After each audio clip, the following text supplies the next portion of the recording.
అదృష్టం కొద్దీ మావయ్య బ్రతికారు. ఇప్పుడు మావయ్య బ్రతికున్నారని తెలిస్తే మళ్ళీ ఆ అపూర్వ చంపదని గ్యారంటీ ఏంటత్తయ్యా? మీరు ఏ అపూర్వ గురించి భయపడుతున్నారో ఆ అపూర్వ నుంచే మావయ్య ప్రాణానికి ప్రమాదం ఉందత్తయ్యా. మరోవైపు ఆ ఎస్పీ సూర్య గారు ఇప్పటికీ తన అన్నయ్యని మావయ్య చంపేశారని బలంగా నమ్ముతున్నాడత్తయ్యా. మావయ్య బతికున్నారని తెలిస్తే ఆయన నుంచి కూడా ప్రమాదమే అత్తయ్యా. ఇలాంటి టైంలో మావయ్య బతికున్నారని చెప్పి మీ పసుపు కుంకాలకు ప్రమాదాన్ని కొని తెచ్చుకుందామా అత్తయ్యా? నేనుండగా మీ పసుపు కుంకాలకు అలాంటి పరిస్థితి తీసుకురాలేనత్తయ్యా. నువ్వు చెప్తుంది నిజమేనమ్మా, కానీ ఈ దాగుడు మూతలెన్నాళ్ళు? మా అమ్మని చంపిన అసలు దోషి ఆ అపూర్వే అని కోర్టులో కెమెరాలో ఉన్న వీడియో సమర్పించేంత వరకే అత్తయ్యా. ఆ రోజు ఎంతో దూరంలో లేదు. అప్పటి వరకు మీరు దయచేసి భ్రాంతి గదరా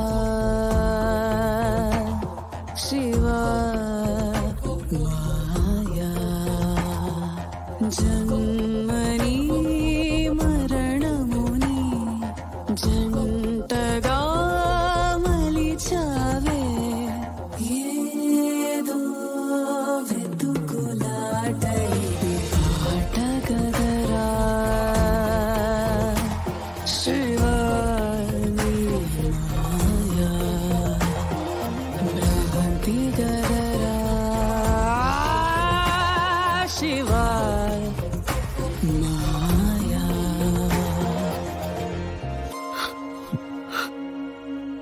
అమ్మమ్మ, నా తల్లివి కదమ్మా, ఒక్క ముద్ద తినమ్మా. నువ్విలా తిండి తిప్పలు పాడేసి నువ్విలా దిగులుగా కూర్చుంటే నాకుంటే తరుక్కుపోతుందమ్మా. నా తల్లి కదూ, ఈ అన్నయ్య తినిపిస్తే తింటావు కదూ, నా కోసం ఒక్క ముద్ద తినమ్మా. అన్నయ్య, నీకో విషయం తెలుసా? నేనెప్పుడైనా ఆయన మీదలికి అన్నం తినకపోతే ఆయన కూడా తినేవారు కాదన్నయ్య. మళ్ళీ నేనెక్కడ ఆకలితో ఇబ్బంది పడిపోతాను అని ఇదిగో ఇలాగే ప్లేట్లో అన్నం పట్టుకొని వచ్చి నేను నిద్రపోతున్నా లేపి మరి బతిమాలి బుజ్జగించి నాకు తినిపించేవారన్నయ్య.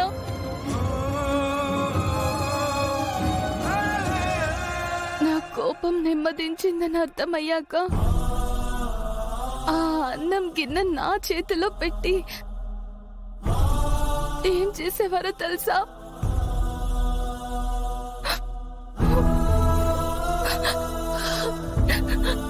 చిన్న పిల్లాళ్ళ నాకు కూడా తినిపించవా అని ఇలా తినిపించుకునేవారన్నయ్య. ఎప్పుడు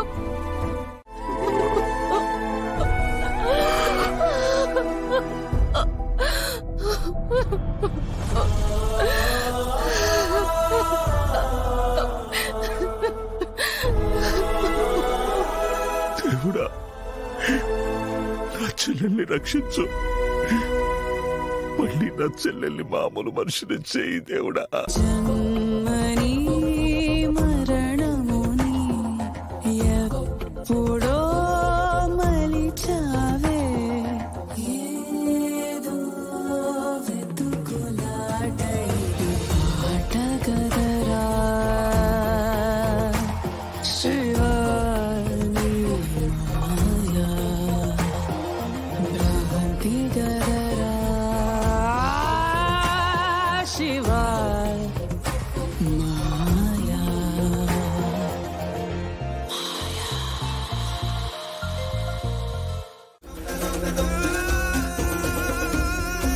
మాట్లాడేంటమ్మా? మాట్లాడు.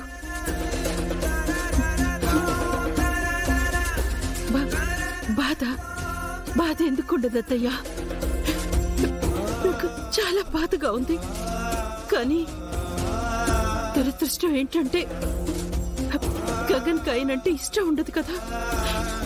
అందుకే అత్తయ్య నేను ఇలా ఉండిపోవాల్సి వస్తుంది. ఇప్పుడు గగన్ ఇంట్లో లేడు కదా.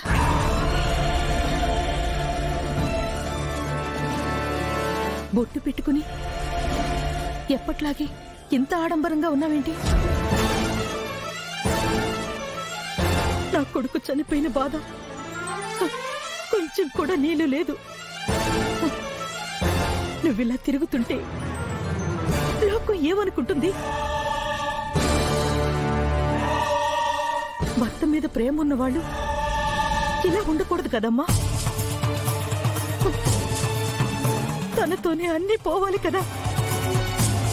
అదేంటత్తయ్యా, ఆయనంటే ఎంత ప్రేమ ఉందో మీకు తెలియదా? ఆయన లేకపోతే నేను ఎలా సంతోషంగా ఉంటాను. అదేంటి నా కొడుకు బతికున్నట్టు మాట్లాడుతున్నా? అంటే అత్తయ్య, తను ఎక్కడున్నా బాగుండాలని ఆ దేవుణ్ణి మొక్కుకుంటున్నాను. ఎక్కడైనా ఈ భూమి మీద ఉంటే నీ కోరిక భగవంతుడు తీరుస్తాడమ్మా. ఆ దేవుడి దగ్గరికి వెళ్ళిపోయింది నా కొడుకుని. నువ్వు ఆ దేవుణ్ణి అడుగుతుంటే